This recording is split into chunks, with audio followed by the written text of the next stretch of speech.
The St. Lawrence River, November 11th, 1813. Dawn breaks cold and gray over water that moves like liquid lead, carrying with it the largest American army of the entire war. 7,000 souls packed into hundreds of civilian bateaux, rafts, and commandeered boats. A floating city of blue-coated regulars, militia, and artillery, all drifting inexorably toward a single target: Montreal. This is the St. Lawrence Campaign, the grand American gamble of 1813, a two-pronged offensive designed to deliver the decisive, war-winning blow. Private Thomas Wheeler huddled in the bottom of his bateau with 30 other soldiers, fingers numb around his Springfield musket. The cold seeped through his wool uniform like water through cloth. Around him stretched an armada that seemed to fill the river horizon to horizon. Boats and more boats, oars creaking in rhythm, men coughing and spitting into the November air. 24 years old, a Vermont farmer who'd taken the enlistment bounty 8 months ago, Wheeler had never seen so many soldiers in one place. The sight should have filled him with confidence. Instead, his lips moved in silent prayer. "Lord, let me see Vermont again." The prayer felt necessary because for 3 weeks this armada had been dying by degrees. Not from battle, from something worse. Harassment. A shadow force of British and Canadians, never more than a few hundred strong, had dogged their every mile down the St. Lawrence. Supply dumps burned in the night. Stragglers vanished. Sentries found with their throats cut.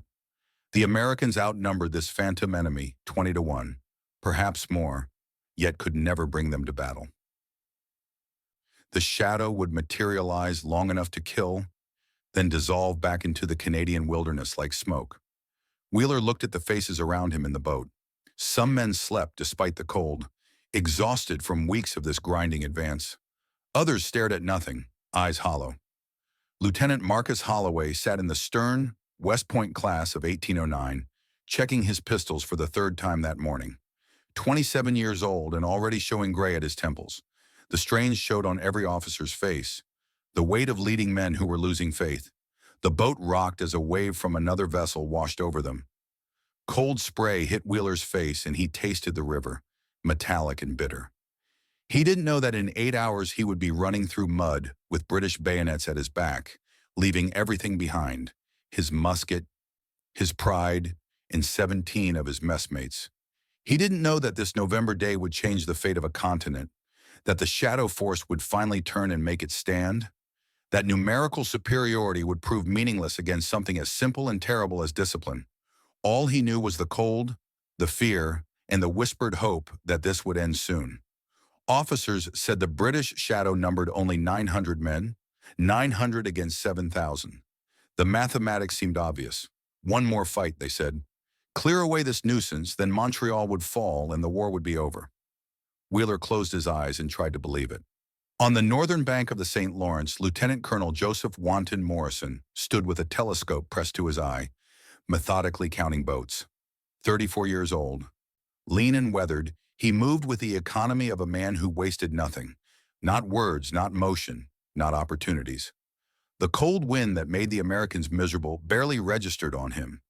He had spent too many winters on campaign to notice such things anymore.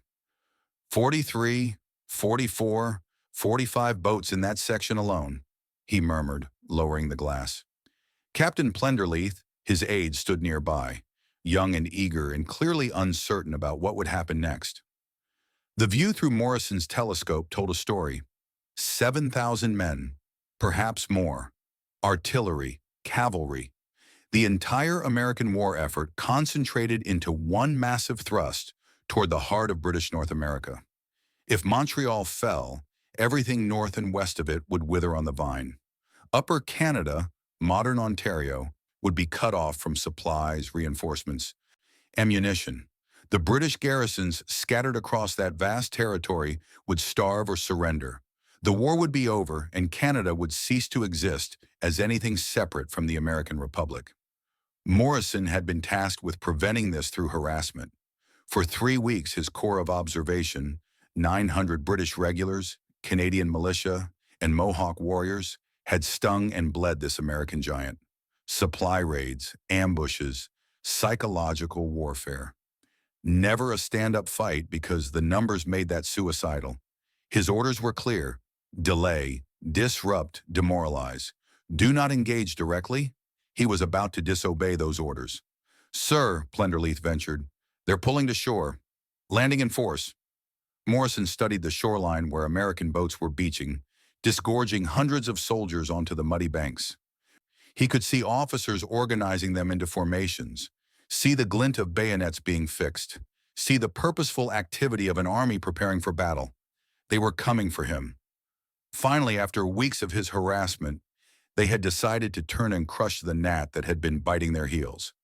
Are they indeed? Morrison allowed himself the ghost of a smile. Orders, sir? Fall back? Morrison lowered the telescope and turned to look at the land behind him.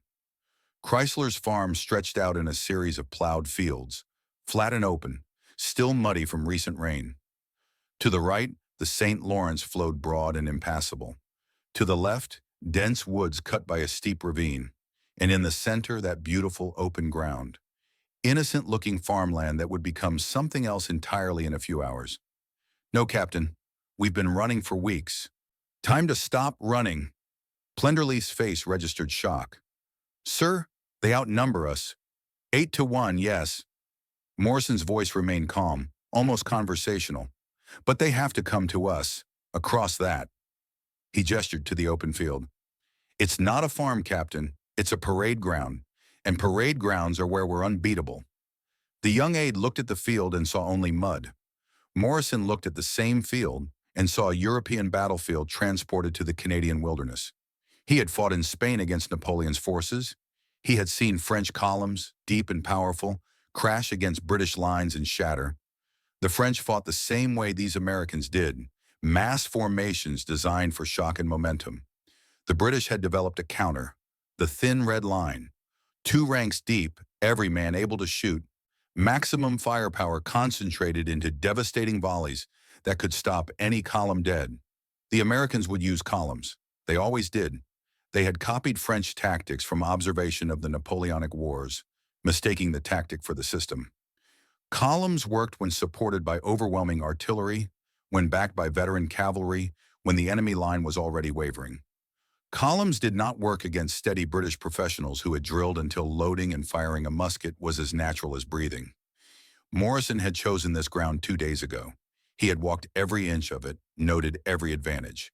Right flank secured by the river, where the enemy could not outflank him. Left flank protected by woods and ravine, where his Canadian voltigeurs and Mohawk allies could fight the kind of irregular warfare they excelled at. Center completely open, perfect for his line formations, perfect for the kind of killing ground that made European battlefields so terrible and so decisive. Send word to the regiment commanders, Morrison said quietly. We fight tomorrow. Here. Plenderleith hesitated, then saluted and hurried off. Morrison turned back to the river, watching the American boats continue to land. He felt no fear, only a kind of cold clarity. 900 men against 7,000. The mathematics horrified everyone who heard them, but mathematics only mattered if both sides fought the same way. He was about to teach the Americans that discipline mattered more than numbers, that ground mattered more than courage, that leadership decided battles more surely than any advantage of force. He looked at the gray field one more time. Tomorrow it would be different. Tomorrow it would be red. The strategic situation that brought these armies to this obscure Canadian farm began with a dream and a miscalculation. The United States, 37 years old in 1813, was a nation with imperial ambitions and insufficient means. The War of 1812 had been declared ostensibly over maritime rights, British impressment of American sailors, restrictions on American trade during the Napoleonic Wars. But in the war councils of Washington, another goal gleamed like forbidden fruit: Canada. Thomas Jefferson had called it a mere matter of marching. Henry Clay spoke of conquering Canada in a single campaign. The logic seemed irresistible. Britain was fighting for its life against Napoleon in Europe. Most of its veteran troops were committed there. Canada was lightly defended, thinly populated, surely ripe for the taking. A swift invasion, the story went, and the Canadians would welcome their American liberators, joining the Republic willingly. Reality had proven crueler than rhetoric. The invasions of 1812 had failed spectacularly. General William Hull surrendered Detroit without firing a shot, a humiliation that resulted in his court-martial. At Queenston Heights, American forces briefly took the high ground only to be driven off with heavy losses. The Canadians, far from welcoming their would-be liberators, fought with a ferocity that surprised everyone. French Canadians and English Canadians, traditional rivals, found common cause in resisting invasion. The Mohawk and other First Nations saw American expansion as an existential threat and allied with the British. By 1813, the American strategy had evolved through necessity. Forget trying to conquer all of Canada at once. Instead, strike at the jugular. Montreal. The city sat astride the St. Lawrence River, the vital artery that fed the entire British position in North America. Every musket ball, every pound of gunpowder, every reinforcement heading to Upper Canada passed through Montreal. Take the city and everything west of it would wither. The plan was elegant. Two armies would converge on Montreal from different directions, a classic pincer movement. General Wade Hampton would advance north from Lake Champlain with 4,000 men, the southern pincer. Major General James Wilkinson would bring 7,000 troops down the St. Lawrence River from Lake Ontario, the northern pincer. They would join forces before Montreal and overwhelm the city's meager defenses with 11,000 men. The British commander, Sir George Prevost, had perhaps 15,000 troops total spread across the entire expanse of Canada. He could not concentrate enough force to defend everywhere. Montreal would fall. The mathematics made sense on paper. In practice, the execution depended on two generals, and here the American plan began to crack. Wade Hampton was competent enough, a veteran of the Revolution, but he distrusted Wilkinson personally and would prove reluctant to coordinate closely. But Hampton's failings paled beside those of the Northern Pincer's commander. Major General James Wilkinson represented everything wrong with political generalship in the early American Republic. 56 years old, he commanded the largest American army in the field, not through merit, but through seniority, connections, and survival of countless scandals. On Wilkinson's command boat, the general lay in a cushioned chair, pale and sweating despite the November cold. Dysentery had ravaged him for weeks. He should have relinquished command to a healthy subordinate. Pride and fear prevented that. Pride because he had spent a lifetime accumulating rank and would not surrender it. Fear because he knew what awaited him after this campaign. Another court-martial, another investigation, another scandal. What none of his officers knew, what even Wilkinson had tried to forget, was the deepest scandal of all.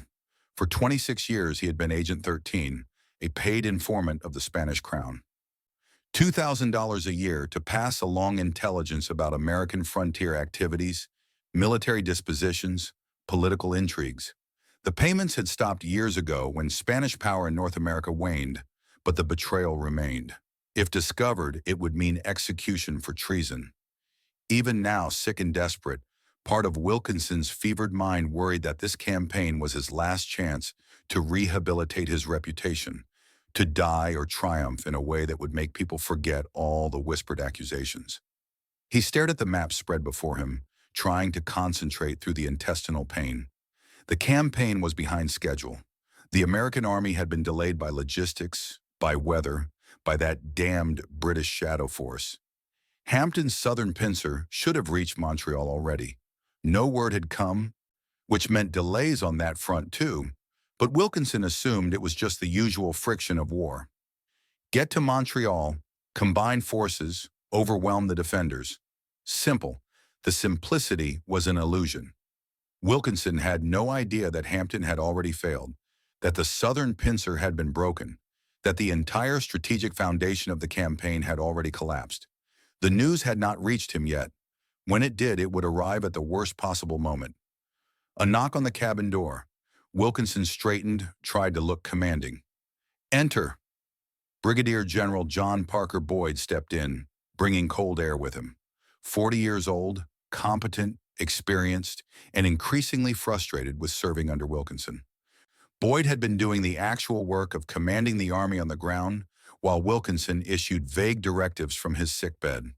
The gap between them went beyond illness. Boyd was a professional soldier. Wilkinson was a political creature. Boyd understood tactics. Wilkinson understood survival. Sir, Boyd's voice was carefully neutral. Scouts report the British forces camped at Chrysler's farm, approximately 900 strong. They've been shadowing us for 3 weeks. The men are nervous. Wilkinson waved a dismissive hand. 900. We have 7,000 regulars. The mathematics are obvious, General. They're professionals, sir. British regulars, not militia. They've been effective. They've been a nuisance. Wilkinson's voice sharpened. Nothing more. A gnat stinging a lion. The men are nervous because we've allowed this gnat to persist. Time to swat it. Boyd studied the map. Part of him agreed. 900 against 7,000 should be trivial. But instinct, born of long experience, whispered warnings. Morrison was no fool. British regulars were among the best-trained soldiers in the world. Those thin red lines had broken French columns in Spain time and again. Still, numbers were numbers. And the army's morale desperately needed a victory, something to restore confidence after weeks of cold, wet misery being harassed by an enemy they could not catch. Your orders, sir?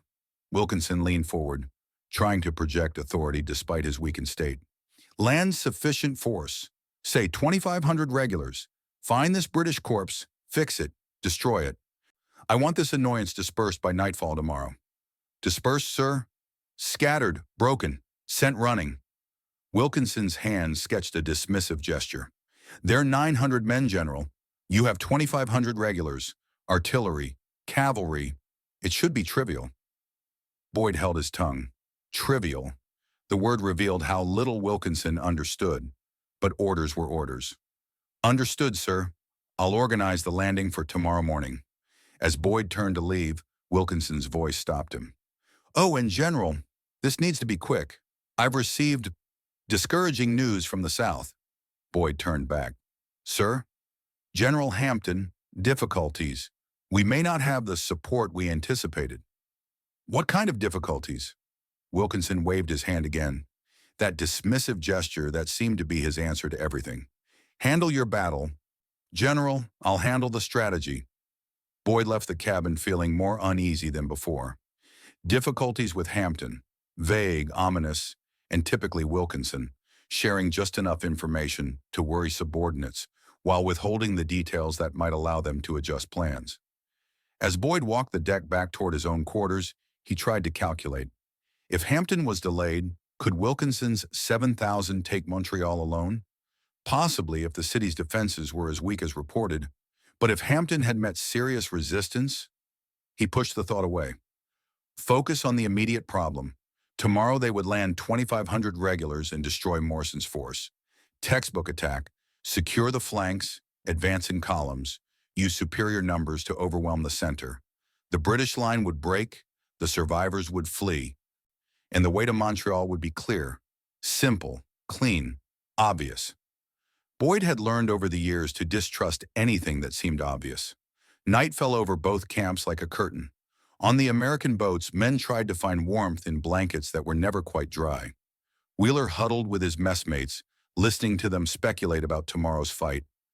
Some were confident, almost eager, finally a chance to come to grips with the shadow that had tormented them for weeks. Others were quiet, writing letters home by candlelight. The kind of letters soldiers write when they are not certain they will survive to post them. Wheeler started a letter to his mother. Dear Mother, tomorrow we fight a small British force. Officers say it'll be over quick. I'll post this from Montreal. Your son, Thomas. He folded it carefully and tucked it into his jacket. The words felt hollow even as he wrote them. Over quick. Maybe. Or maybe the British would fight like they had in Spain, where Wellington's thin red lines had stopped Napoleon's best marshals cold. Lieutenant Holloway sat apart from the enlisted men, as protocol demanded, but close enough to feel their presence. He had drawn his pistols and was checking them again, though they had been checked a dozen times already. The ritual was comforting. Load, prime, half cock, check the flint, check the powder in the pan. His sword lay across his knees, freshly sharpened. 27 years old, and he had seen enough combat to know that tomorrow would not be easy, regardless of what Wilkinson said. The West Point education had taught him tactics and engineering, but not this, the waiting. The doubt, the weight of knowing that men would follow his orders into musket fire and some would not come back. He thought about the British force at Chrysler's farm. 900 men against 2,500. The ratio should guarantee victory, should, but ratios did not account for training, for leadership, for the thousand intangibles that turn battles. On the British side, the mood was different. Morrison's camp was smaller, more compact, and the men moved with the quiet efficiency of professionals who knew their business. Fires were kept small to avoid giving away exact positions. Sentries rotated with mechanical precision. Soldiers cleaned their muskets with religious care, checking flints, sorting cartridges, ensuring that every piece of equipment would function when needed. Sergeant William McCarthy, 32 years old, a veteran of the Peninsular War and a pillar of the 49th Regiment's Green Tigers, walked among the younger soldiers offering advice in a voice roughened by years of shouting orders over battlefield din. "Remember what I've taught you," he told a knot of privates, some barely 18. "Hold your fire. I know the Americans will be shooting at you. I know you'll want to shoot back. Don't. Wait for the command. Stand steady. You do that, we win. Simple as that." One of the young privates, James Connor, 19 years old and trying not to show his fear, spoke up. "Sergeant, they've got thousands. We're 900. McCarthy's weathered face creased into something that might have been a smile. "Aye, lad, they do. But they'll be coming at us in columns, packed tight as fish in a barrel. We'll be in line. Every man can shoot. They come at us. We give them a proper British welcome. 3 volleys so fast they won't know what hit them, then the bayonet. Done it in Spain against the French. Works every time if you hold steady." "What if we don't hold?" The smile vanished. "Then we die, and Canada dies with us. So we hold." McCarthy moved on, leaving the young soldiers to contemplate that. In the woods on the left flank, the Canadian voltigeurs made their own preparations. These were not British regulars, but professional Canadian light infantry, most of them French-speaking, fighting to defend their homes from invasion. Jean-Baptiste Dubois, 22, farmer's son from near Montreal, checked his rifle with the care of a man who had grown up hunting. His weapon was more accurate than the British muskets, designed for marksmen rather than massed volleys. Tomorrow he would use it to kill men he had never met, men who spoke his language differently, but whose country he would defend to his last breath. The Mohawk warriors camped separately, as was their custom. War Chief Karanhiakaha, the name meant sky, conferred with his 30 warriors in their own language. 35 years old, he had fought in multiple conflicts and understood better than most that this alliance with the British was pragmatic, not sentimental. The Americans represented expansion, settlement, the destruction of traditional hunting grounds. The British, for all their faults, at least offered a framework where the Mohawk could maintain some autonomy. Tomorrow they would fight not for the British king, but for their own survival. Morrison himself walked the perimeter of his camp, alone except for his thoughts. He had gambled everything on this stand. His orders had been to harass, not engage. By choosing to fight here, he was risking annihilation. If the Americans broke his line, if his 900 regulars fled, the road to Montreal would lie open and his career would end in disgrace or death. But he had seen the ground. He had studied his enemy, and he had absolute faith in his soldiers. The 49th Regiment had earned their nickname, Green Tigers, through ferocity and discipline. The 89th Regiment, Blaney's Bloodhounds, were equally professional. Add the Canadian Fencibles, the elite voltigeurs, the Mohawk Warriors, and the Royal Artillery with their 2 6-pounders, and Morrison had not 900 men, but 900 highly trained specialists, each knowing their role, each drilled to perfection. The Americans would come with numbers. Morrison would answer with discipline. The Americans would come with courage. Morrison would answer with tactics. The Americans would come expecting victory. Morrison would teach them the difference between expecting and earning. He stopped at the edge of the field that would become tomorrow's battlefield. In the darkness, it looked peaceful, just plowed farmland waiting for spring. By this time tomorrow, it would be something else. He allowed himself to imagine it. The smoke, the noise, the carefully orchestrated violence of professional soldiers doing what they were trained to do. The Americans would advance in their columns, magnificent and doomed. The British would wait, silent and steady. And when the range closed to that critical distance, When Morrison gave the order, 600 muskets would speak as one. The first snow of winter began to fall, light flurries that melted on contact with the ground. Morrison turned back toward his tent, his mind already moving through tomorrow's battle step by step, anticipating, planning, preparing. He was not a man given to dramatics or grand gestures. He would not make speeches or invoke glory. His soldiers knew their duty. Tomorrow they would perform it, and either Canada would survive or it would not. On both sides of the field, men tried to sleep. Some succeeded. Others lay awake staring at canvas or sky, thinking of home, of loved ones, of what tomorrow might bring. The river flowed past, indifferent to human plans.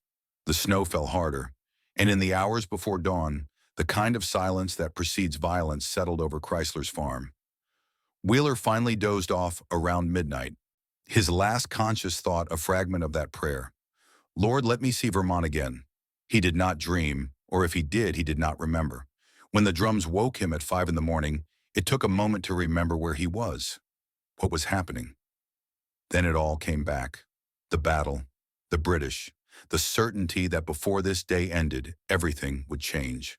Men stirred in the pre-dawn darkness, moving with the stiff awkwardness of soldiers who had slept in their uniforms.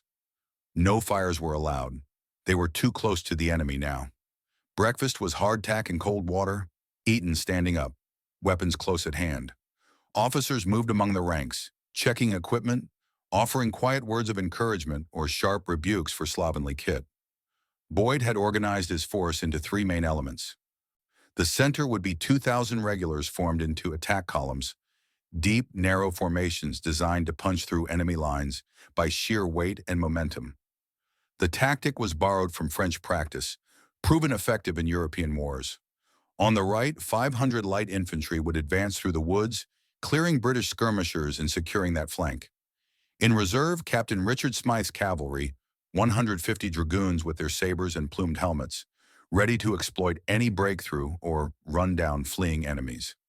The artillery crews prepared their 4 6-pounder cannons, checking the wheels, sorting round shot and canister, ensuring everything was ready.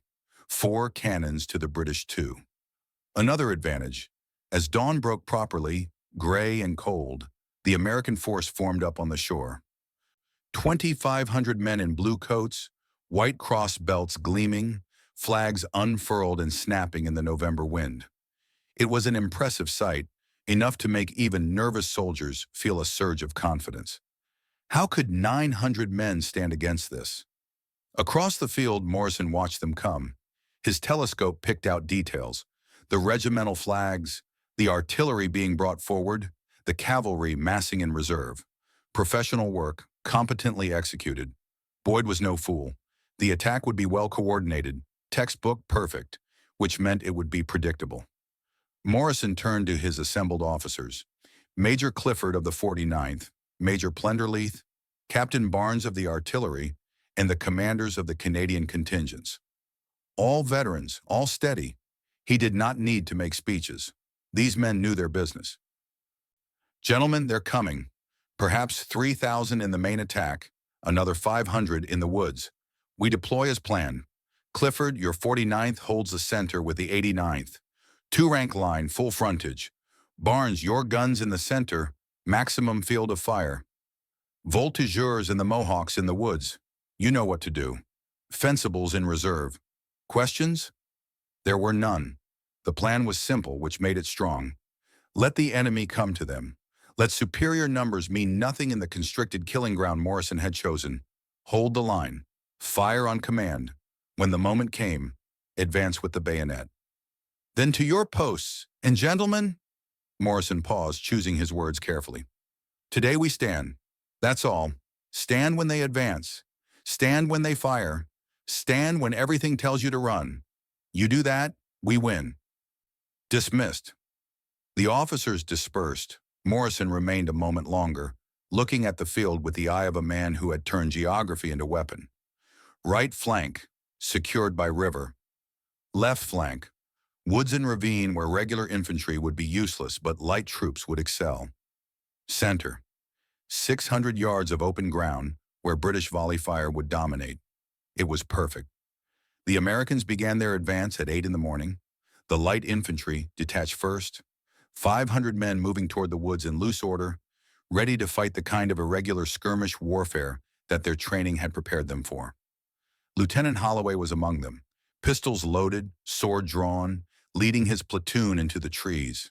The woods were quiet, too quiet, the kind of quiet that made experienced soldiers nervous. They advanced carefully, checking behind trees, scanning ahead for any sign of the enemy.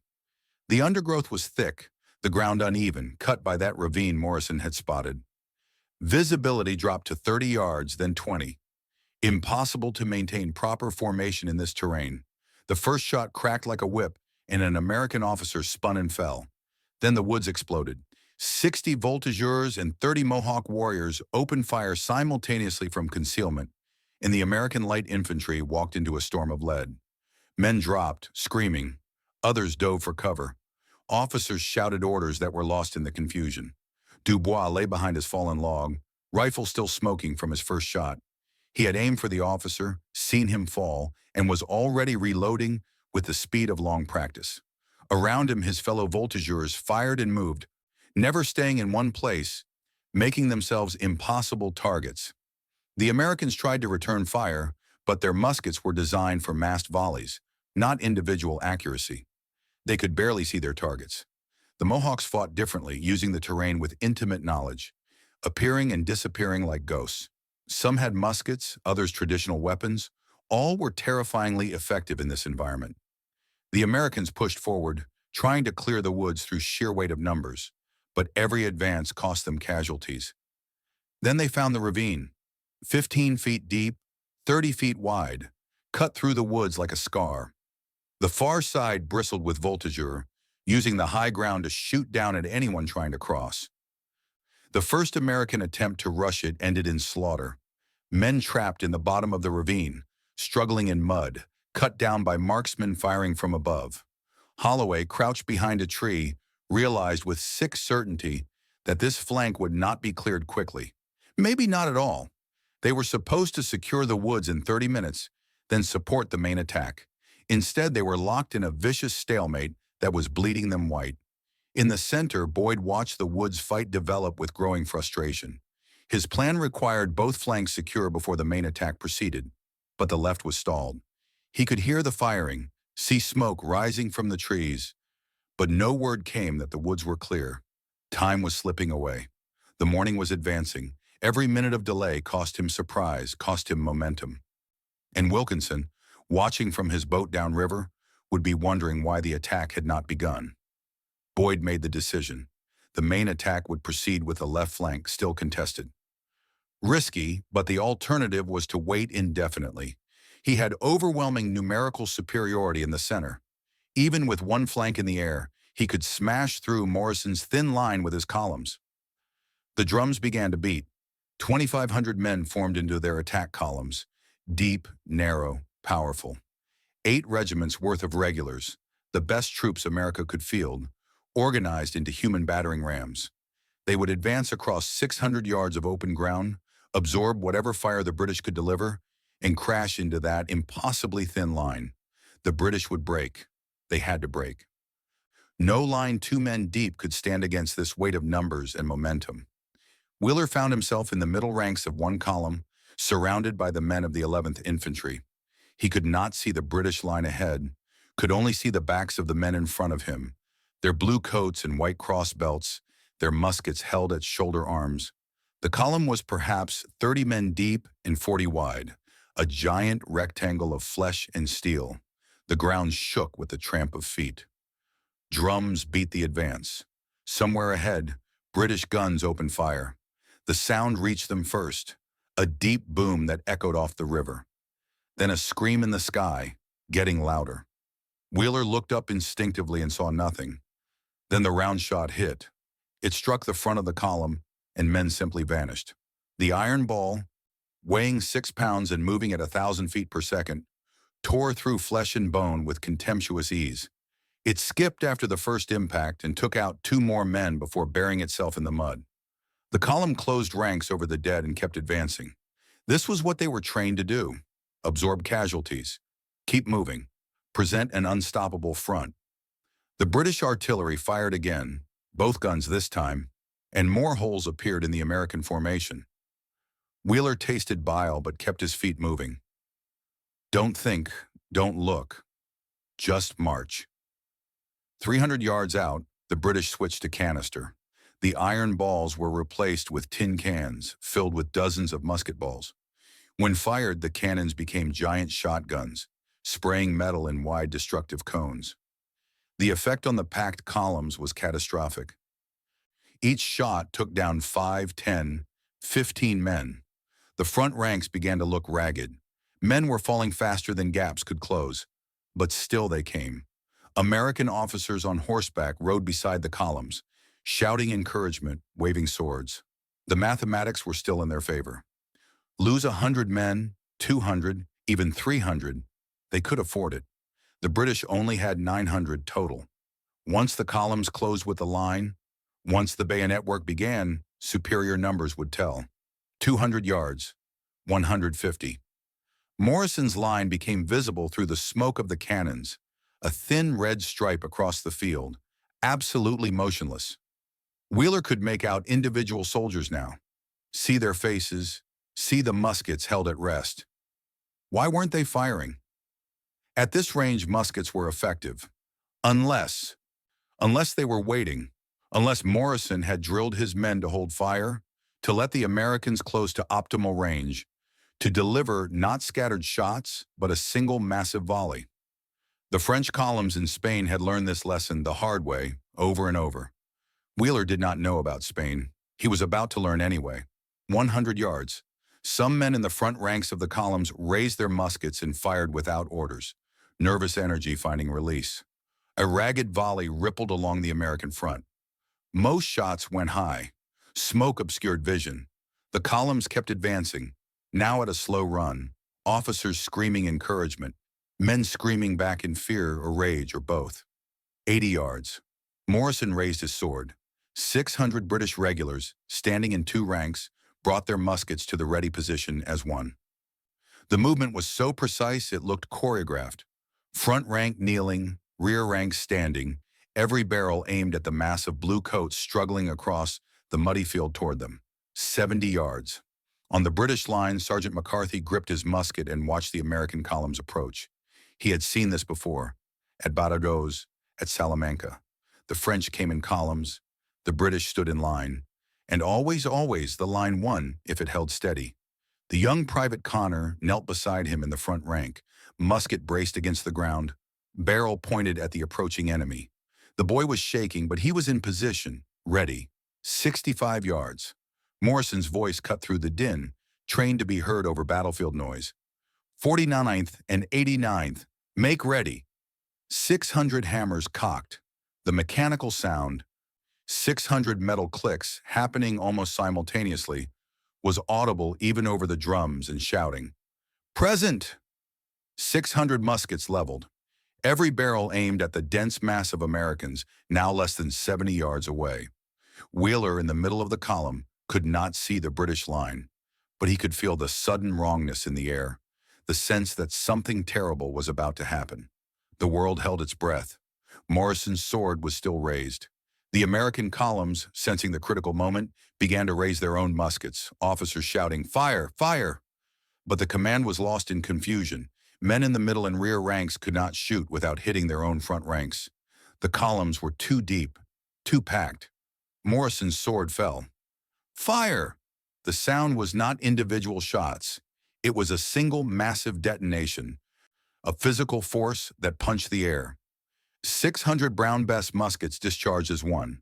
A wall of flame and smoke erupting along the entire length of the British line. The smoke cloud was so thick it obscured everything. But the sound that came after the initial blast told the story. Screaming, not the battle cries of attacking soldiers, but the animal shrieks of men, suddenly, catastrophically hurt. Wheeler felt the shock wave of air, felt blood hit his face though he was in the middle ranks. Men in front of him simply ceased to exist, turned into torn meat by the lead balls. The front four ranks of the column were annihilated in that single second. 100 men dead or dying from one volley. The mathematical advantage was suddenly meaningless. The column's momentum stopped dead. Through the smoke, the British were already reloading. 15 seconds, muscle memory drilled into them over years. Tear cartridge, pour powder, ram ball, prime pan, cock, present. Wheeler stood frozen. Around him, men were screaming, some wounded, some terrified. Officers were shouting, "Forward! Forward!" But no one moved forward. How could they? The front of the column was gone. The second volley crashed out. Another wall of lead. Another 100 Americans hit. The column began to disintegrate.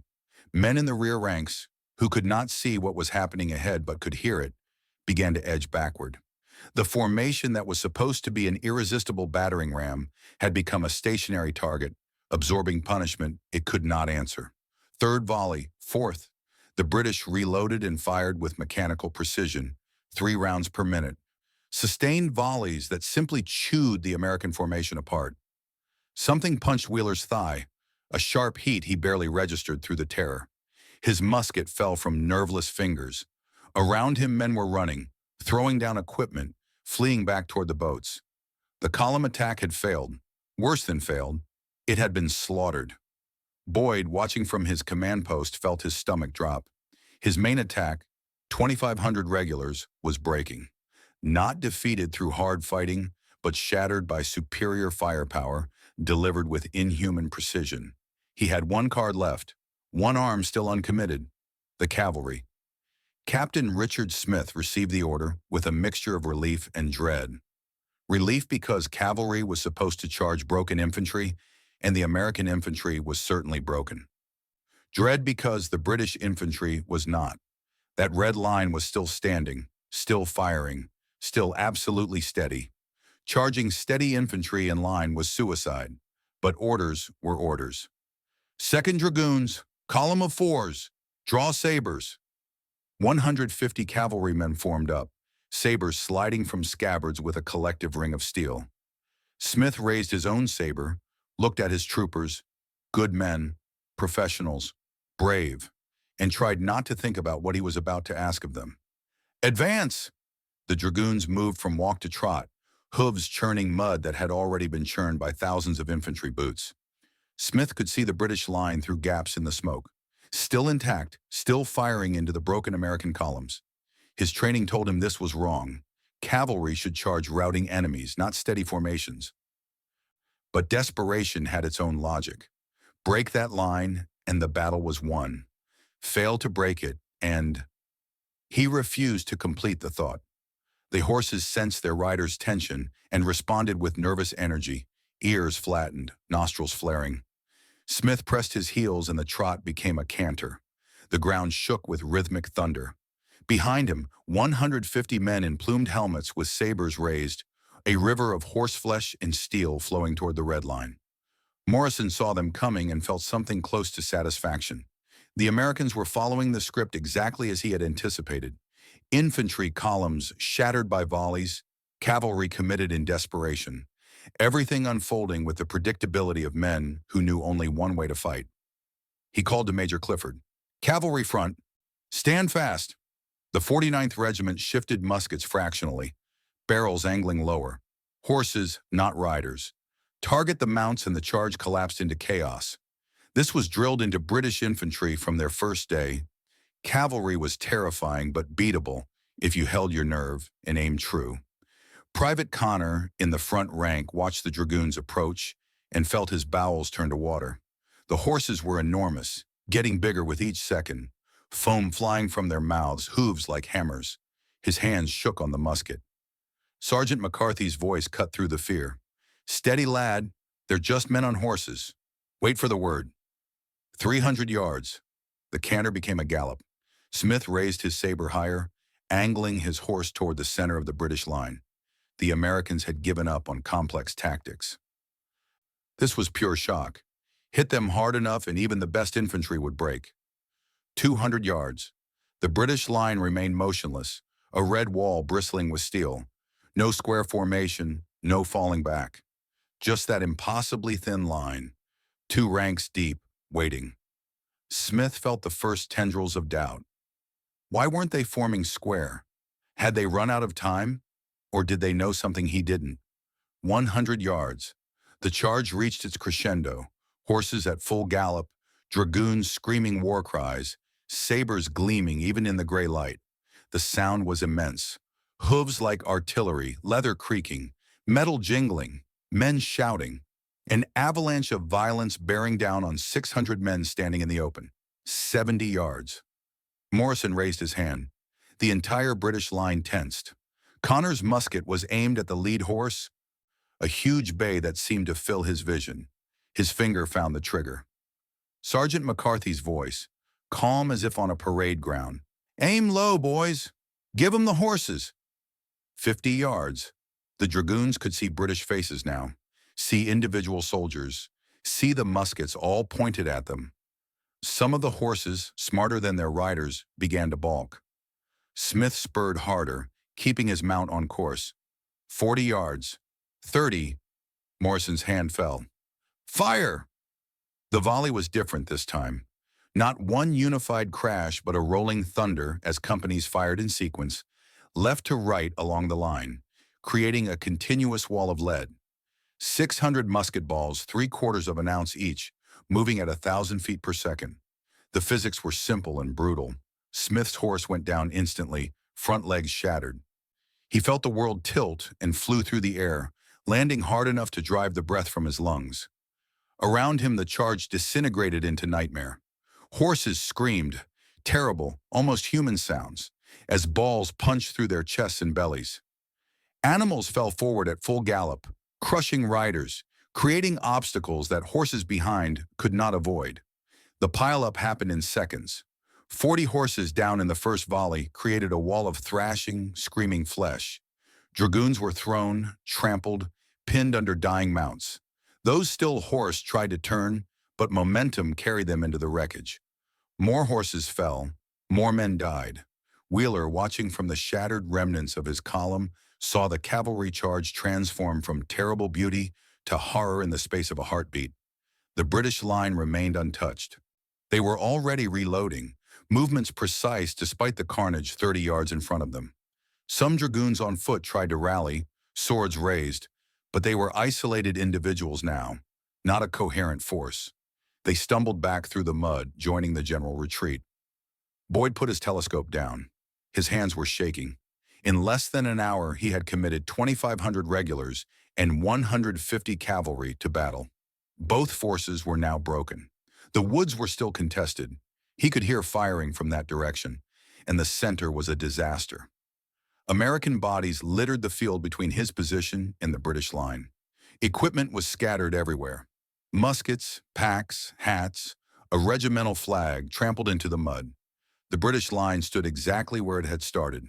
Not a man out of position. Not a hint of wavering. Impossible mathematics. 900 holding against 2,500 plus cavalry. But the mathematics were right there in front of him, written in blood and broken formations. Morrison watched the Americans pull back and knew this was the moment. The enemy was broken physically and psychologically. Their will was shattered. Now came the decision that would either secure victory or throw it away, whether to remain on the defensive or attack. Remaining on defense was safer. The Americans might reorganize, might try again, but Morrison's position was strong. He could wait them out. But waiting gave the enemy time to recover their nerve, to bring up reinforcements, to adjust their tactics. The window for total victory was now, while the Americans were still reeling. Fix bayonets. The order rippled down the line. 600 men drew their 17-inch triangular bayonets and locked them onto musket muzzles with metallic clicks that seemed unnaturally loud in the relative quiet after the volleys. The bayonet transformed the musket from a firearm into a spear, turned infantry into a moving wall of steel points. Major Clifford rode up, surprised. "Sir, We're advancing. The line will move forward. Slow march, maintain formation. When we close to 50 yards, we charge." Clifford's face registered shock, then understanding, then grim determination. Attacking with inferior numbers was madness by conventional logic. But conventional logic had already failed the Americans twice today. Morrison was betting that one more shock, seeing the line they couldn't break now advancing on them, would finish the job. The drums beat a different rhythm. The British line stepped forward as one. 600 men moving in perfect formation, bayonets leveled, flags flying. They advanced at a walk, not a charge. Deliberate, inexorable, each step dressed perfectly to maintain the line. And then the sound began. Deep in the chests of 600 British regulars, building from growl to roar, huzzah! Step, step, step, huzzah! Not random shouting, but unified, rhythmic, the ancient battle cry that had echoed across European battlefields for generations. Huzzah! Wheeler heard it and felt something break inside. The force that had destroyed their columns, shattered their cavalry, was coming for them. His brain simply stopped processing tactical options and moved straight to survival. He ran. No shame in it, no conscious decision, just the body's overwhelming need to escape. Around him, what remained of the American force dissolved. Men who had stood under cannon fire and musket volleys for an hour finally reached their limit. Officers screamed orders to stand fast, to reform, to hold ground. The men ran anyway, not all at once but in a cascade. First one, then 10, then everyone. Regimental cohesion evaporated. The army became a mob. Lieutenant Holloway, emerging from the woods where his light infantry had been locked in their own vicious struggle, saw the rout and tried to stem it. He grabbed a fleeing soldier by the coat, spinning him around. "We can rally! Form on me!" The soldier's eyes were wild, unfocused. He shoved Holloway aside and kept running. More men streamed past, some wounded, most just terrified. Holloway looked toward the British line, saw it advancing with parade ground precision, and felt his own resolve crack. The professional part of his mind recognized what was happening. Total psychological collapse. The surviving part of his mind screamed at him to run while he could.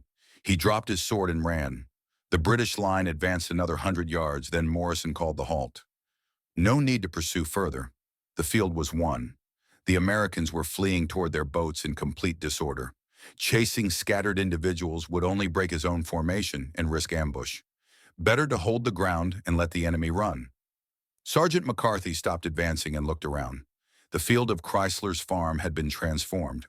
What had been plowed farmland was now churned mud mixed with blood. American bodies lay in lines where the volleys had struck them, clusters where the cavalry had piled up. The smell was already terrible. Blood, gunpowder, voided bowels, and something else, something metallic and organic that all battlefields shared. Private Connor bent over and vomited, left hand pressed against his shoulder where a ball had grazed him, pain he'd ignored during the fight. McCarthy let him, making no comment. The boy had stood through the entire fight without running. He had earned the right to be sick. Around them, other soldiers were sitting down heavily, legs suddenly unable to support them as the tension drained away. Some were laughing with nervous relief. Others were silent, staring at nothing. The Canadian voltigeurs and Mohawk warriors emerged from the woods, their own fight finished. Dubois' gray uniform was spattered with mud and powder residue. His rifle was hot to the touch, fired so many times the barrel needed to cool. He looked at the main battlefield and felt a weary satisfaction. The flank had held. The woods had been a nightmare of close quarters fighting, shot for shot with American light infantry, but they had held. Chief Karanhiakaha led his warriors out, counting heads.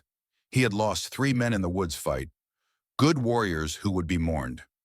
The Americans had lost many more. Bodies still lay in the ravine, where they had tried to force a crossing. The chief looked at Morrison and nodded once. Professional to professional. No words needed. The job was done. Morrison dismounted and walked the battlefield. This was the commander's burden, to see what victory actually meant. He stepped carefully around bodies, both British and American. 22 of his men were dead, 148 wounded. Nearly 20% casualties. The 49th had been hit hardest, holding the center against the main American assault. He stopped at the cavalry wreckage. Dead horses were still twitching, dying slowly. The smell was overpowering. American dragoons lay crushed beneath their mounts or scattered around them. One young officer was still alive, pinned under a dead horse, eyes pleading. Morrison signaled his men, "Get this man out." Carefully, British soldiers lifted the horse. It took 6 of them, and dragged the American free. His legs were crushed, but he would live. Morrison knelt beside him. Easy, Captain. We'll see to your wounds. Smith looked up at the British officer, trying to process that his enemy was offering help. Morrison's face was not cruel, just tired. The face of a man who had seen too many battlefields, who knew that today's enemy was tomorrow's prisoner and next year's exchanged officer who might be met again in peacetime. My men, many are wounded, some are dead. That's what happens in battle. You fought well. Your charge was executed perfectly. Our defense was simply better prepared. Smith closed his eyes. Perfect execution, perfect defeat. Story of this entire disaster. The American wounded were being gathered at Chrysler's farmhouse, which had been converted into a field hospital. British and American surgeons worked side by side, professional necessity overriding national allegiance. The wounded were triaged with brutal efficiency. Those who would die regardless received laudanum and comfort. Those who might survive with amputation were taken to the operating tables. Those with minor wounds were bandaged and set aside. The operating room was a butcher's shop. Limbs were removed without anesthesia, patients held down by orderlies, while surgeons sawed through bone. The screaming was constant. Outside, piles of amputated arms and legs grew. This was 19th century military medicine, crude, painful, and marginally better than nothing. Wheeler sat against a tree, unhurt physically but unable to stop shaking. He had run, left his musket, his equipment, his messmates, survived by abandoning everything that was supposed to matter. Around him sat other survivors, equally stunned. Some were wounded, makeshift bandages already soaked through with blood. Others were simply exhausted, faces blank with shock. An American sergeant he didn't recognize stumbled over, collapsed next to him. The sergeant's eyes were fixed on some middle distance. I've been in 5 battles, never seen anything like that. They just stood there. We threw everything at them, and they just stood there. Wheeler found his voice. How many did we lose? Don't know. Hundreds. Maybe more. The sergeant laughed, a sound without humor. We had 2,500 men. They had 900. We lost. The words hung in the cold air. They had lost. The impossibility of it was overwhelming. Every calculation, every reassurance from officers, every confident prediction, all proven wrong by 2 hours of controlled British violence. The American army had been smashed not by superior numbers or favorable terrain, but by something more fundamental. Discipline, training, leadership. The intangibles that turn soldiers into veterans and veterans into legends. On the river, the American boats were being loaded with a desperate haste. Wounded were dumped aboard with more speed than care. Equipment was abandoned, no time to gather muskets or packs. The priority was simply to get away from this cursed field before the British decided to advance again. The rumor spreading through the fleeing army was that Morrison's 900 were invincible, that bullets bounced off them, that they would pursue and slaughter anyone who stayed. None of it was true, but truth mattered less than belief. The psychological dimension of warfare was as real as the physical. A defeated army believes itself beaten, and that belief becomes self-fulfilling. The Americans had lost confidence in their ability to defeat this particular British force. No amount of numerical superiority could overcome that loss of faith. Wilkinson received the news in his cabin and felt the world tilt. His aide, pale and shaking, delivered the report in a voice that barely qualified his speech. Sir, General Boyd's compliments. The attack was repulsed. Casualties estimated at 450. The British held their position. The army is falling back to the boats. Wilkinson stared at the maps in front of him. The campaign, his last chance at redemption, was collapsing. He had sent 2,500 regulars to destroy 900 British and Canadian troops. The British had won. How? The mathematics were impossible. Unless the British were simply better.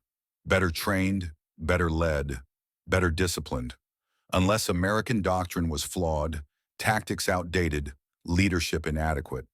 Unless everything Wilkinson had built his career on was wrong. A second aide entered without knocking, which was itself a sign of crisis. General, urgent dispatch from the south. Courier just arrived. Wilkinson took the sealed paper with hands that shook from more than illness. He broke the seal, read, and felt what remained of his hopes crumble to ash. The message was dated November 1st, over a week old.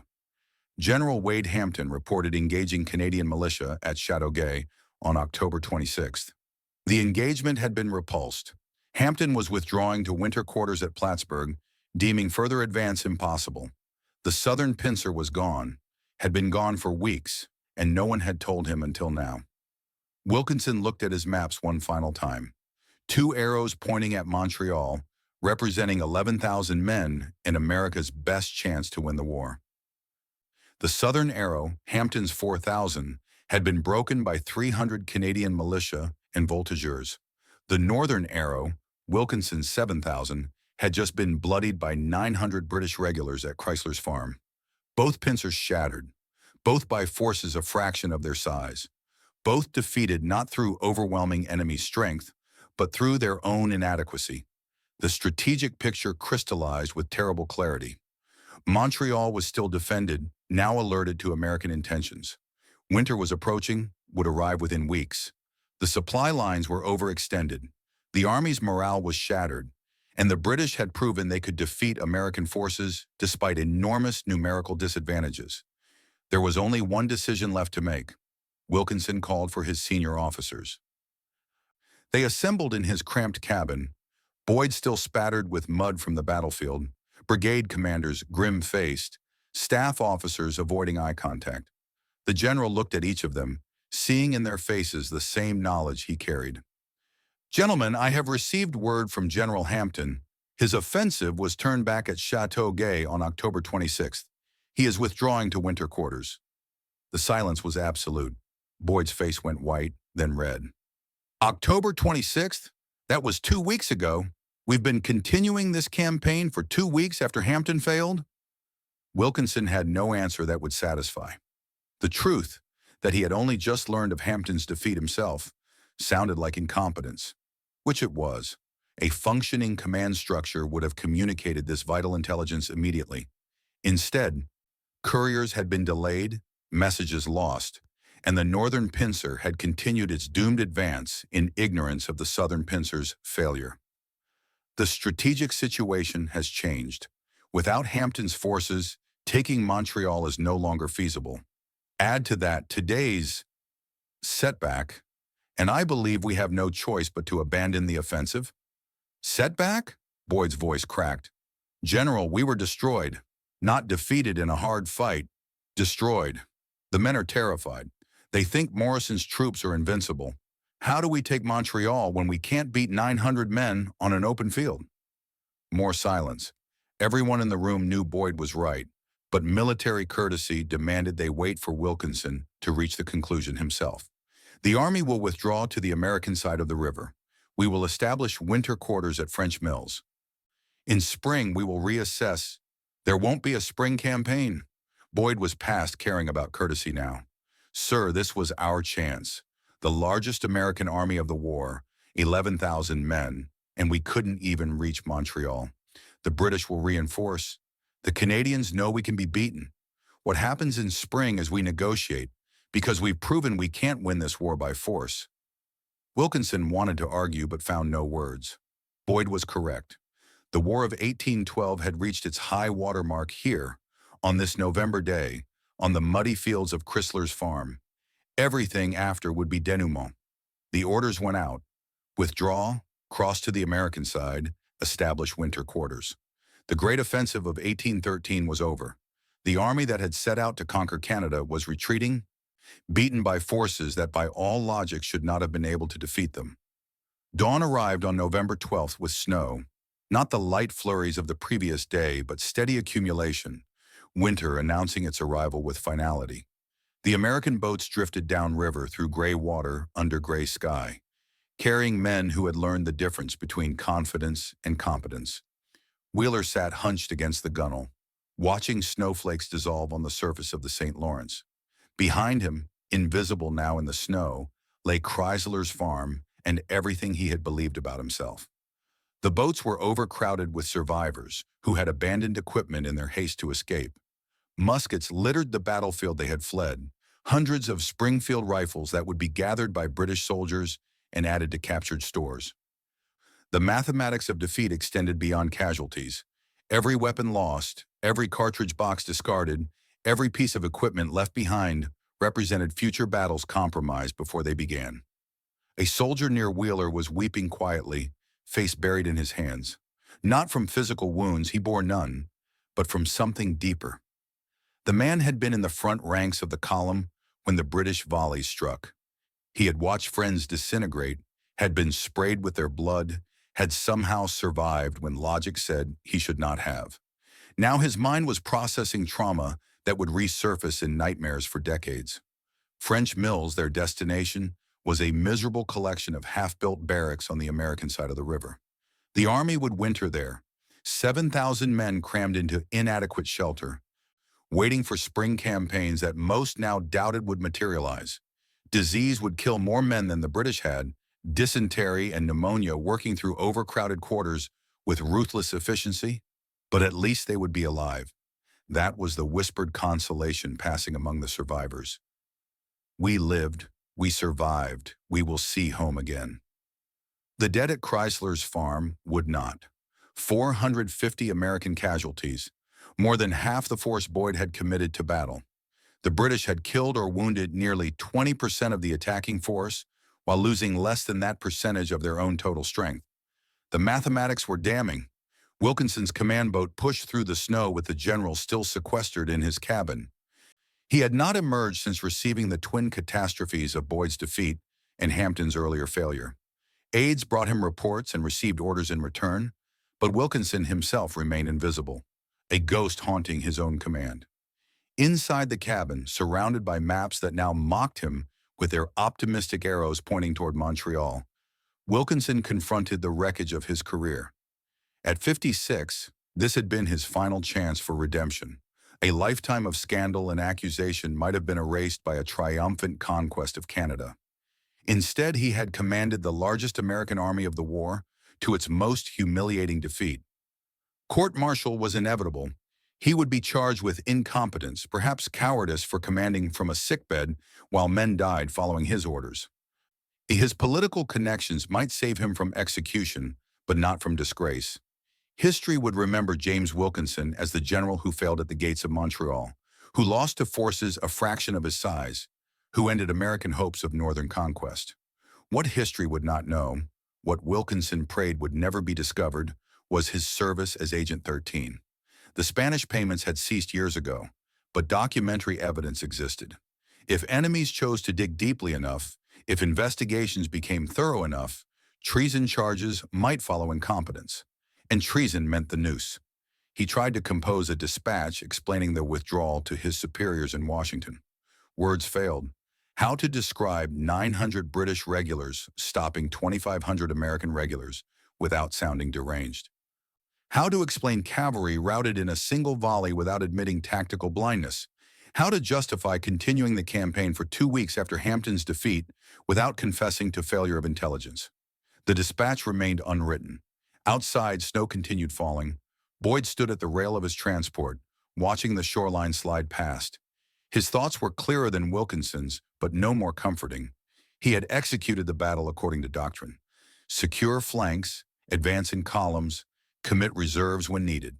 The tactics were sound, proven in European warfare.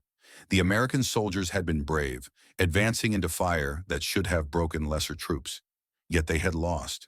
Not through cowardice or incompetence, but through encountering an enemy better prepared, better trained, better led. Morrison had chosen ground that negated American numerical advantage. British volley fire had been delivered with mechanical precision that turned mathematics into slaughter. And when the moment came, Morrison had possessed the audacity to counterattack, transforming American defeat into rout. Boyd understood military history well enough to know this battle would be studied. West Point would analyze it, debate it, use it to teach future officers about the importance of leadership and training. He would be remembered as the general who commanded at Crysler's farm, his competence overshadowed by catastrophic defeat. Fair or not, that would be his legacy. A younger officer approached, saluting despite the informal circumstances. Lieutenant Holloway, West Point graduate, survivor of the woods fight. His uniform was torn and muddy, face showing exhaustion. "Sir, the men are asking, what happens now?" Boyd considered the question.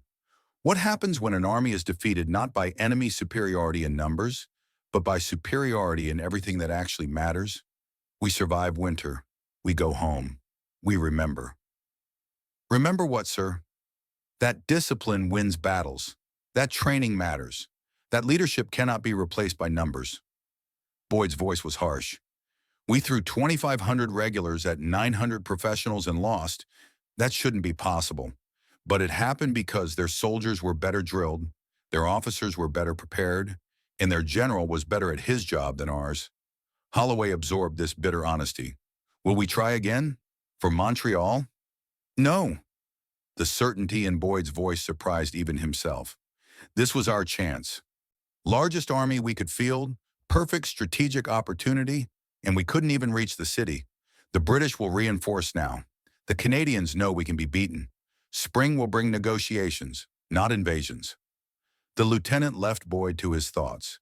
The general returned to watching snowfall, contemplating a war that had reached its high water mark and was now receding. America would not conquer Canada. The border would remain. Two nations would share the continent, divided by more than geography now, divided by the memory of this failed invasion and the battles that stopped it. At Chrysler's farm, Morrison dealt with victory's obligations. The wounded required constant care, morphine supplies running low as surgeons worked through triage queues. British casualties were being evacuated to better facilities at Cornwall and Montreal, transported by wagon over roads rapidly becoming impassable with snow. The American wounded presented a dilemma. Hundreds remained, too injured to travel with the retreating army. Military convention required Morrison to care for them, a burden on his limited medical resources. The British commander accepted it without complaint. These men had fought bravely under poor leadership. They deserved treatment, not abandonment. A makeshift ward had been established in Chrysler's farmhouse and surrounding outbuildings. Wounded Americans and British lay side by side, enemies on the battlefield but equals in suffering. Surgeons moved between them without distinction, treating injuries based on severity rather than nationality. Wheeler had been brought here after the retreat, a ball wound in his thigh discovered only after adrenaline faded. The injury was not life-threatening but painful and debilitating. A British surgeon had cleaned it, removed the ball, and dressed it with surprising gentleness. The surgeon, an older man with blood-stained apron and exhausted eyes, worked without speaking beyond necessary medical questions. Wheeler watched him probe the wound and realized something profound. This man viewed him not as enemy, but as patient. The surgeon's oath transcended national allegiance. Later, as infection fever set in, Wheeler drifted in and out of consciousness. In lucid moments, he was aware of British soldiers bringing water, changing bandages, offering what comfort they could. The propaganda he had absorbed before the war, that British soldiers were monsters, tyrants, oppressors, dissolved in the face of this mundane compassion. Sergeant McCarthy stopped by the ward during his rounds, checking on wounded from both sides. He paused at Wheeler's cot, studying the fevered American private. "You'll live, lad. Seen worse wounds heal clean." Wheeler's eyes focused with difficulty. "Why help us? We invaded your country." McCarthy considered the question with the seriousness it deserved. "You're a soldier who followed orders. Nothing personal in that. War's the business of generals and politicians. We're just the poor bastards who do the actual fighting." He adjusted Wheeler's blanket against the cold. "Besides, tomorrow you might be exchanged. Go home. Never come back to Canada. Or you might heal up and we might face each other in another battle. Either way, treating you decent now is just human." The American private tried to formulate a response, but fever claimed him again. McCarthy moved on, leaving Wheeler with thoughts that would shape his understanding of war for the rest of his life. The enemy was not evil, merely professional. The conflict was not moral crusade, but political dispute, and the soldiers on both sides were more similar than different. Men doing a job, trying to survive, hoping to go home. Smith was in worse condition, ribs broken and lungs compromised from his fall. He lay in delirium, reliving the cavalry charge in fevered dreams. In lucid moments, he spoke to British officers who visited, discussing the battle with the detached professionalism of military men analyzing a chess game. We executed the charge correctly. Formation was good, speed adequate, target selection sound. A British major, there to gather intelligence about American cavalry tactics, nodded agreement. Your dragoons are well trained. The charge would have broken most infantry, but not yours. No, we drill specifically for this. Aim low, volley by ranks, create a wall of fire that stops horses rather than riders. Cavalry cannot charge through dead mounts. The major's tone was educational rather than boastful. Your tactics were correct. Our counter-tactics were simply more thoroughly prepared. Smith closed his eyes, processing this. Next time we'll use artillery to suppress your line first. Soften the formation before committing cavalry. And we'll disperse to avoid artillery concentration, then reform for the cavalry defense. War is evolution, Captain. Both sides adapt. The conversation exemplified something larger. Professional soldiers on opposing sides shared more with each other than with the civilians who sent them to war. They spoke a common language of tactics and terrain, understood each other's constraints, respected competence regardless of nationality. The hatred, when it existed, was abstract and political. On the ground, between men who had faced death together, there was only the fellowship of arms. Morrison visited the wounded when time permitted, moving through the wards with quiet efficiency. He stopped at each British casualty, offering words of encouragement and noting names for letters he would write to families. The dead were entitled to official notification, but the wounded deserved personal attention from their commander. Private Connor was recovering from a minor wound, a musket ball that had grazed his shoulder during the battle. Morrison paused at his cot. "How are you feeling, Private?" Connor struggled to attention despite lying down. "Better, sir. Surgeon says I'll heal quick." "Good. The 49th needs all its green tigers." Morrison's voice softened slightly. "You stood well yesterday. Your first major action?" "Yes, sir. I was terrified." "Every sensible man is. Terror is the mind recognizing danger. Courage is acting despite terror." Morrison studied the young soldier. "You'll have other battles, some easier, some harder. Remember what you learned yesterday. Stand with your mates, fire on command, trust your training. Do that and you'll survive." The commander moved on, leaving Connor with pride that almost balanced the horror of what he had witnessed. Almost. The memory of the American columns being shredded by volleys would return in nightmares, would make him flinch at sudden loud noises for months. But Morrison's words that terror was normal and courage was choosing to act anyway provided framework for processing trauma. The British casualties were proportionally severe despite overall victory. 170 men killed or wounded from a force of 900 meant nearly 20% losses. The 49th Regiment had borne the brunt, holding the center against the main American assault. Entire sections had been hit by American artillery, entire ranks disrupted by the scattered fire that American columns managed before British volleys silenced them. Families in England and Ireland would receive letters expressing regret for their loss and pride in their son's or husband's sacrifice. The letters would be carefully written, following templates but personalized enough to show the commander had noticed the individual soldier. Morrison took this duty seriously, often writing late into the night, finding words that might provide comfort to people he would never meet. The American dead presented a different problem. 450 casualties meant over 100 killed outright or dead of wounds. Mass graves were necessary. The ground was too frozen for individual burials, and time was limited. British soldiers and Canadian militia worked together to dig long trenches in soil that resisted every shovel stroke. The bodies were laid in rows, wrapped in whatever cloth could be spared. British, Canadian, and American dead side by side in the democratic equality of death.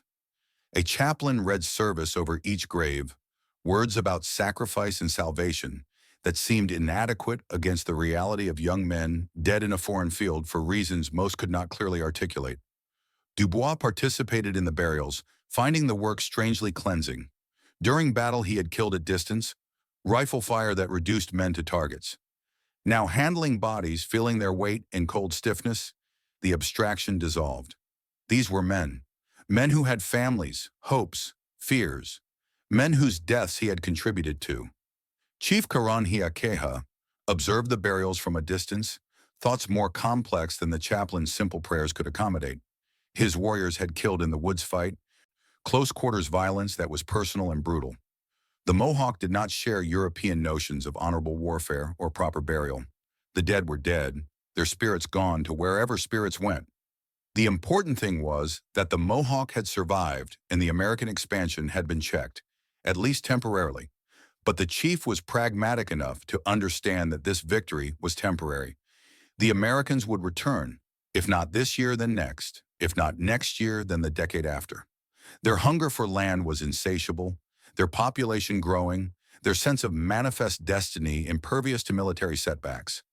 Eventually, the sheer weight of numbers would overwhelm any defense. The Mohawk alliance with the British was calculated survival. The British at least acknowledged nominally some indigenous rights. The Americans acknowledged nothing beyond their own expansion. So the Mohawk fought beside the British and would continue fighting as long as the British remained viable allies. But Karanhiakeha harbored no illusions about long-term prospects. His people were fighting for time, not victory. Time to adapt, to negotiate, to find some accommodation with the inevitable future. He watched the bodies being covered with earth and wondered how many more graves would be filled before this larger conflict. The clash between indigenous peoples and European colonizers reached its conclusion. The answer was too many, always too many. Snow continued falling, accumulating on fresh graves, softening the harsh reality of churned earth and disturbed ground. By spring, the graves would settle, grass would grow, and Crysler's farm would return to agriculture. The dead would be forgotten except by families who mourned them and soldiers who had stood beside them. But the battle would not be forgotten. Already it was entering the realm of legend, stories spreading through both armies about the impossible victory and catastrophic defeat. Numbers would be exaggerated, British 900 becoming 600 in some tellings, American 2,500 becoming 4,000 in others. The truth would be buried under layers of mythology. Morrison understood this and found it simultaneously frustrating and inevitable. Military history was written by survivors with agendas, shaped by national pride and institutional needs. His careful after-action reports would be filed and forgotten, while dramatic narratives took hold in popular imagination. The strategic consequences of Chrysler's farm extended far beyond the immediate tactical victory. The American campaign of 1813 was finished, its twin pincers both broken by forces a fraction of their size.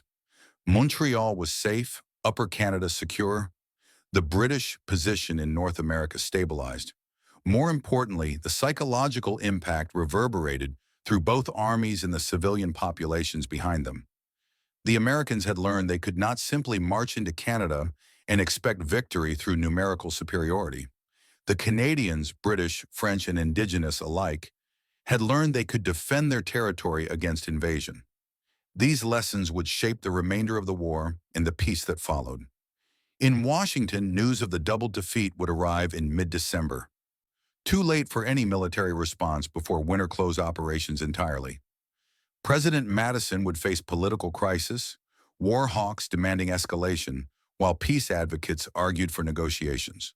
The following year would see continued fighting, including an American tactical victory at Chippewa that partially restored military pride.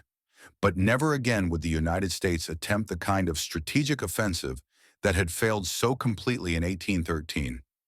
In London, the victory at Chrysler's farm would be overshadowed by larger events in Europe, where Napoleon's empire was collapsing after the disaster in Russia.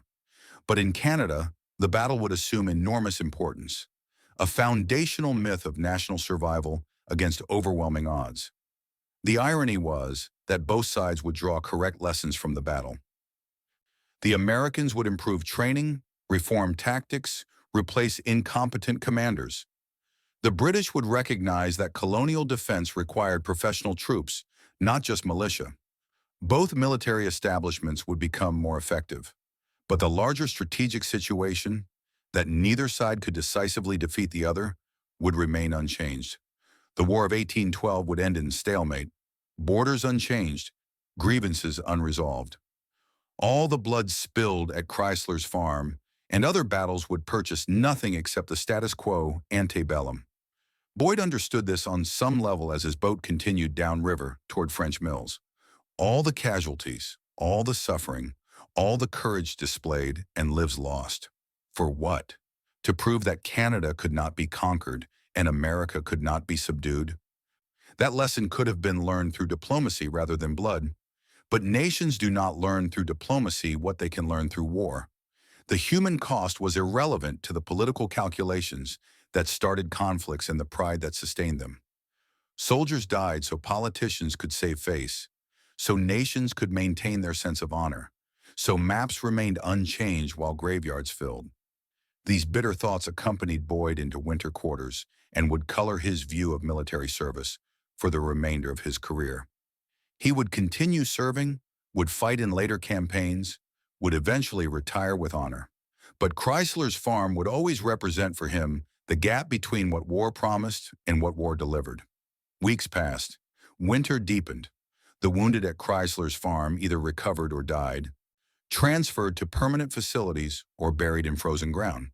The armies settled into their respective winter quarters, Americans at French Mills, British scattered across defensive positions throughout Canada. Wilkinson was court-martialed in the spring of 1814, charged with incompetence and failure of command. His political connections secured acquittal on the most serious charges, but his military career was finished. He would spend the remainder of his life writing self-justifying memoirs that convinced no one and died in Mexico in 1825, broke and disgraced. His service as Agent 13 was not discovered until years after his death, adding a final layer of infamy to an already tarnished legacy. Boyd continued serving and performed competently in subsequent engagements, his reputation partially rehabilitated. But he never again commanded forces on the scale of Chrysler's farm and never forgot the lessons of that November day. Morrison was promoted and honored, becoming a Canadian hero. But his greatest battle had already been fought. He was seriously wounded at Fort Niagara in 1814, an injury that never properly healed.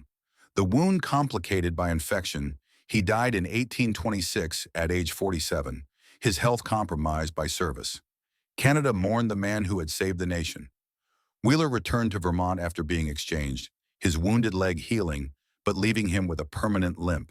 He married, farmed, raised children, and never spoke of Chrysler's farm except once to a grandson in 1849, shortly before his death. The old man, fever-ridden and dying, finally allowed himself to remember. We weren't beaten by soldiers that day. We were beaten by men who had become something more than soldiers. They had discipline so complete it looked like courage. But it was deeper than courage. It was will made manifest in human form. The grandson recorded this in a letter that survived in family archives, one of the few first-hand American accounts that acknowledged British superiority without qualification or excuse. Sergeant McCarthy survived the war and returned to Ireland, where he lived until 1863, long enough to see Canada survive as a separate nation. In his old age, he told stories of Chrysler's farm to grandchildren who listened with wide eyes to tales of impossible victory. The old sergeant always ended with the same observation. We stood. That was all. When every instinct screamed to run, when the odds were impossible, when defeat seemed certain, we stood. And standing was enough. Captain Smith recovered from his injuries and wrote extensively on cavalry tactics, incorporating the bitter lessons of his failed charge. His manual on proper use of mounted troops became standard reading at West Point and influenced American cavalry doctrine for decades. He never blamed his dragoons for the failure, only the circumstances that sent them against prepared infantry. Dubois returned to farming near Montreal, married his childhood sweetheart, and raised a large family. He named his first son Joseph, after Morrison, and his second son Charles, after de Salaberry, who had won at Châteauguay. The rifle that had served him at Chrysler's farm hung over his mantle until his death in 1867, the year of Canadian Confederation. His grandchildren would tell stories of how he had defended Canada against invasion, stories that grew more dramatic with each telling. Chief Karoniakeum continued leading his warriors through the remainder of the war, fighting in several more engagements. After peace was declared, he worked to secure Mohawk land rights, with limited success. The British alliance had been pragmatic necessity, but British gratitude proved short-lived once the American threat receded. The chief died in 1829, still fighting, now with words rather than weapons, for his people's survival. Private Connor rose to sergeant and eventually to commissioned rank, his career built on the foundation of competence displayed at Chrysler's farm. He never lost the nightmares, the screaming horses, the torn bodies, the smell of blood and gunpowder, but he learned to function despite them. In 1842, he wrote to Morrison's widow expressing gratitude for the colonel's leadership and mentorship, a letter that the widow treasured among her late husband's effects. The battlefield itself underwent transformation. For decades, it remained farmland, plowed and planted in seasonal cycles. Farmers sometimes unearthed bullets, buttons, fragments of equipment. These artifacts were collected, sold, or displayed in local museums. Veterans occasionally visited, growing older and fewer with each passing year, standing in fields trying to explain to younger generations what had happened there. Then in the 1950s came the St. Lawrence Seaway Project, a massive engineering undertaking to deepen the river for modern cargo vessels. The project required flooding vast stretches of land along the river. Chrysler's farm fell within the flood zone. Historical societies protested. This was sacred ground, they argued, the site where Canada's survival had been secured. To drown it for commercial shipping was sacrilege. But economic imperatives overrode sentiment. The seaway meant jobs, trade, prosperity. The dead were gone. The living needed commerce. A compromise was reached. Before flooding, archaeological surveys would document the battlefield. Artifacts would be recovered. Monuments would be erected on the new shoreline, above the flood zone. The graves would be relocated to higher ground, the dead given new resting places with appropriate ceremony. In 1958, descendants of soldiers who had fought at Chrysler's farm gathered for a final ceremony before the flooding. Old men who remembered hearing stories from grandfathers who had actually fought stood in the fields that would soon be underwater. They collected soil in jars, taking pieces of the battlefield home. The flooding proceeded through the summer and fall. Water rose slowly, inexorably, covering fields where blood had soaked into earth, where columns had shattered and lines had held, where 900 had defeated 2,500 and changed history. Within months, 30 feet of water covered the battlefield. Ships began using the deepened seaway, carrying cargo across geography that had once been a killing ground. But the monument remained, standing on the new shoreline, overlooking water that concealed history. Bronze plaques listed casualties from both sides. British and American names side by side in death, as they had been in the mass graves. The inscription was simple. Here beneath these waters, 900 British, Canadian, and Native warriors turned back an American invasion force of 7,000, defeating 2,500 in direct battle. Their courage saved Canada, November 11, 1813. The date was significant. November 11th would later become Remembrance Day in Canada, originally commemorating the World War I armistice, but resonating backward through time to include all Canadian military service, including the War of 1812 battles that ensured Canada's survival as a separate nation. In the 21st century, the monument still stands. School groups visit, guided by teachers explaining the battle's importance. Historians debate details, question casualty figures, argue about whether Morrison's victory was genius or luck, whether American defeat was inevitable or avoidable. Divers occasionally explore the submerged battlefield, discovering artifacts that museums display under careful lighting. But the fundamental truth remains unchanged.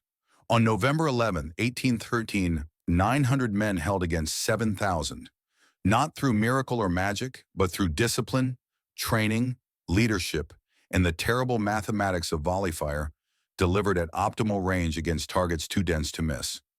The battle demonstrated principles that remain valid, that quality can defeat quantity, that training matters more than courage, that ground selection determines outcomes, that leadership is the force multiplier no amount of men or material can replace. These lessons are still taught at military academies, still debated by military historians, still relevant wherever professional soldiers study their craft. The human cost is harder to quantify. 600 men killed or wounded, families destroyed, lives altered, trauma carried silently through decades. Wheeler's limp, Morrison's compromised health, Connor's nightmares, Smith's obsession with proper cavalry doctrine.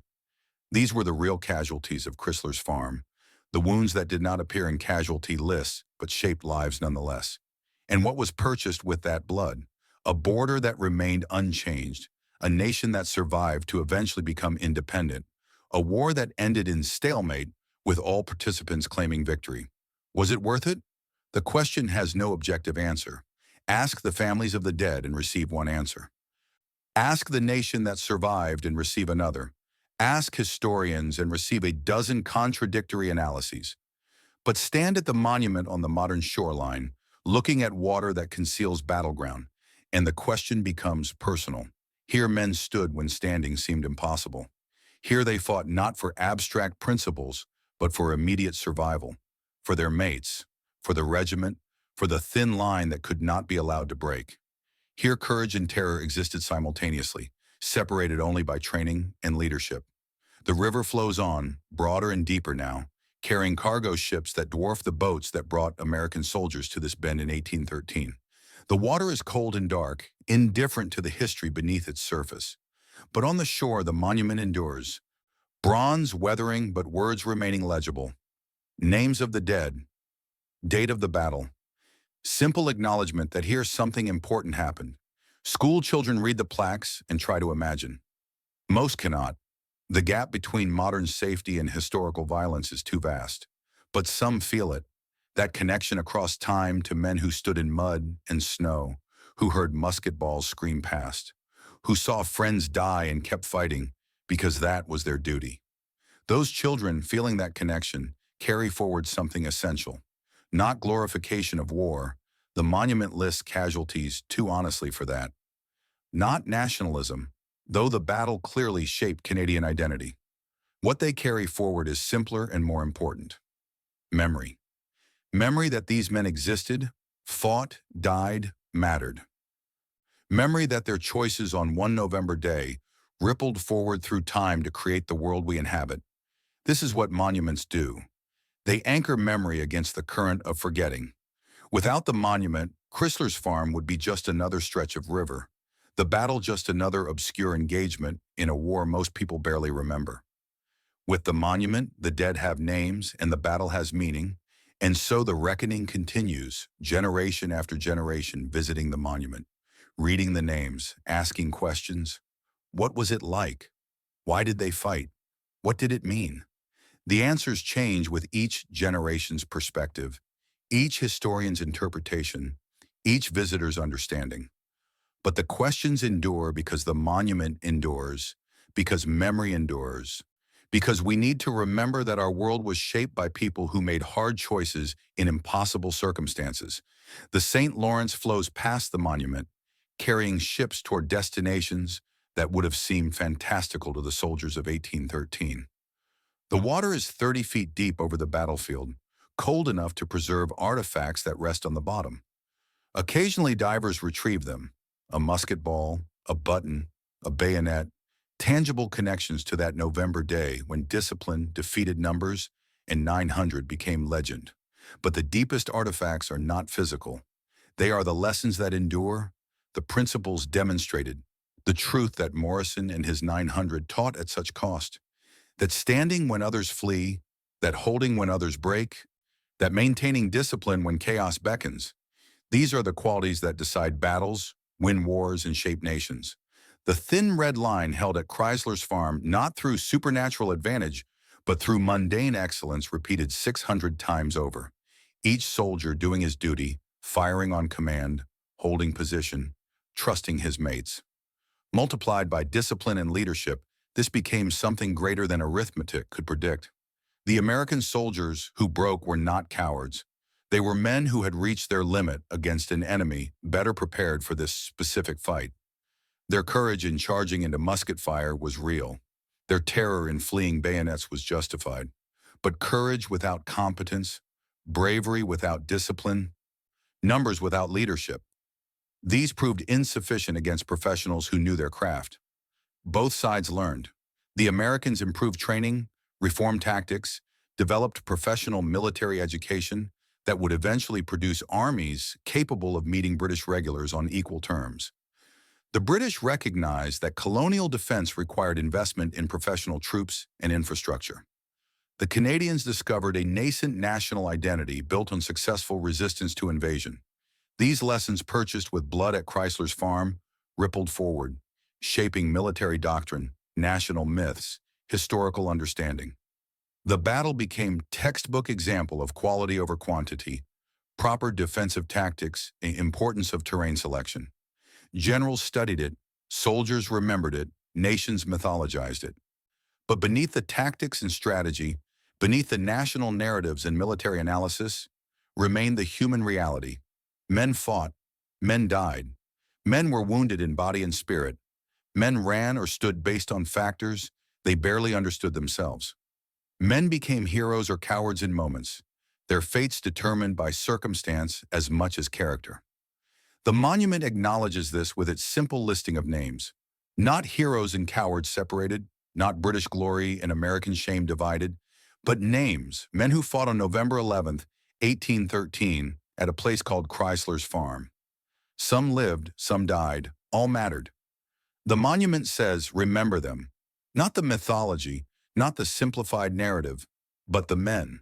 And so we remember, or try to. The battlefield is gone, drowned and silent under 30 feet of cold water. The men are gone, dead for 2 centuries, their voices stilled, their stories filtered through time and interpretation. But the monument remains, bronze and stone resisting erosion, words carved deep enough to survive weathering. On November 11th each year, as Canada pauses for Remembrance Day, some gather at the monument. Wreaths are laid, names are read, silence is observed. The connection is made across time, from modern peace to historical violence, from our world shaped by their choices to their world that no longer exists except in memory. The St. Lawrence flows past, broader now, deeper, its waters indifferent to human meaning. But on the shore, the monument endures. Here 900 stood, here 7,000 came against them. Here the line held and a nation was saved. Here ordinary men did extraordinary things, not through superhuman virtue, but through training, discipline, and leadership that transformed individual courage into collective strength. The lesson transcends the specific battle. It speaks to every generation that faces overwhelming odds, that must stand when standing seems impossible, that must hold when breaking seems inevitable. The thin red line at Chrysler's Farm demonstrated that such stands are possible, not through magic or miracle, but through preparation meeting moment, through discipline overcoming fear, through leadership making possible what individuals alone could never achieve. This is the reckoning, that the battle mattered, that the men mattered, that their choices shaped futures they would never see. This is why the monument stands, why the memory endures, why each generation must learn again what those 900 taught at such cost, that standing is sometimes all that matters, and standing together, properly led and thoroughly trained, even the impossible becomes achievable.